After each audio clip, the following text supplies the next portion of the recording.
Welcome back to Good Day State Line. New babies are so much fun to have in the family, but the tricky part is they can't tell you anything, especially when it comes to what they want to eat. Tonight, Dr. Whitney is here with us to break down when babies are really ready for solid foods. Hi, how are you?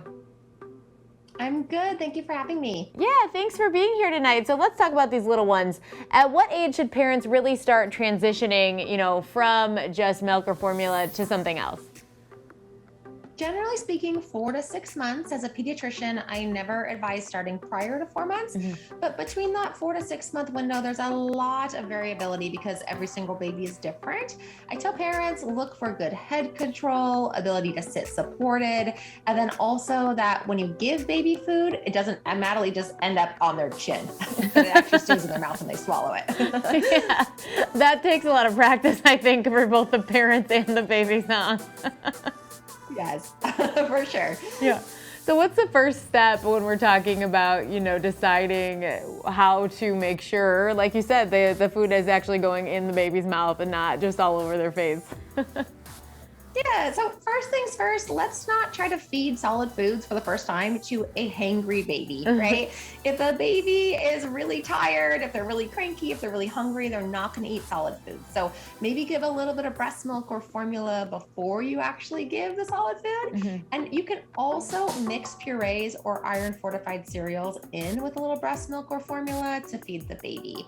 And iron fortified cereals are actually really important for breastfed babies because breastfed babies need iron in their diet starting at 6 months. So those are the most important things to remember.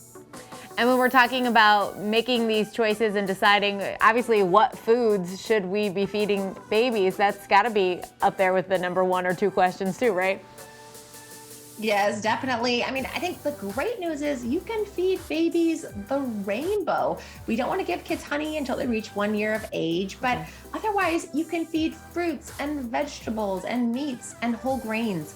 We want you to feed a whole big variety. We also want you to feed healthy proteins and healthy fats to babies. And purees and iron fortified cereals are an amazing way to do that because they're convenient and they're safe and they're really easy.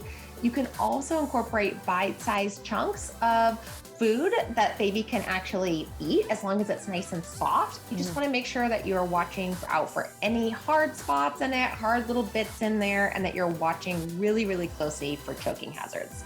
It's definitely like a group thing to feed the baby. You got to be there with your baby the entire time, right? Yes, you have to watch your baby so closely. And there's a few foods in terms of the texture that are not okay for babies. No cherry tomatoes, no grapes, no nuts, no raw vegetables, right? You want to make sure every single thing is really, really soft. You're always paying attention. Your baby is always sitting down when you're feeding your baby. So do you encourage parents to do the spoon feeding, or what's the process like in your brain? Yeah, I like to think about actually baby-led feeding. So really responsive feeding to a baby, but much more focused on the texture of the food and making sure that it's developmentally appropriate for the baby as opposed to the way it's delivered. So it could be via a spoon, it could be the purees, but it could also be those little chunks of food that a baby is picking up. The other thing that I always tell parents, we were talking about the spitting out onto the chin, is that you should be really prepared for a mess and also for that yuck face. Just because a baby looks like, what in the world? What did you just give me? Does not mean you shouldn't try again and again with that food, because it can take babies multiple attempts at trying foods before they decide if they actually like it or not.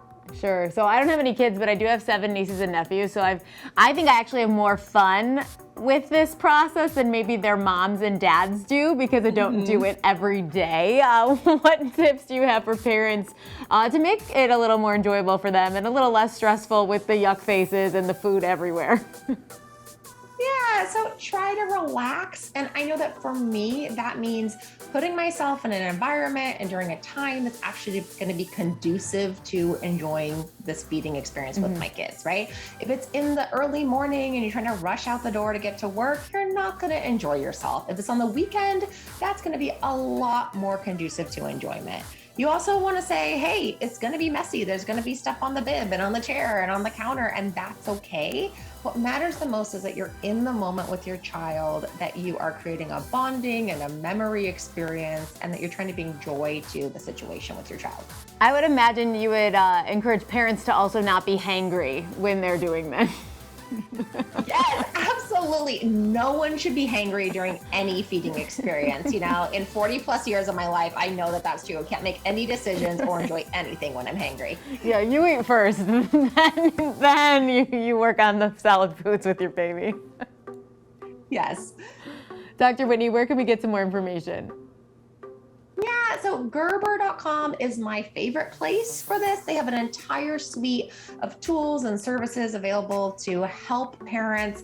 They have the My Gerber Experts, which is a whole team of lactation consultants, of registered dietitian nutritionists, and sleep consultants available 24/7 to help. And they also have the Gerber Learning Center, which has answers to questions that parents have, not just about feeding, but about parenting as a whole. So check it out at Gerber.com. Perfect. Well, thank you so much for spending some time with us tonight.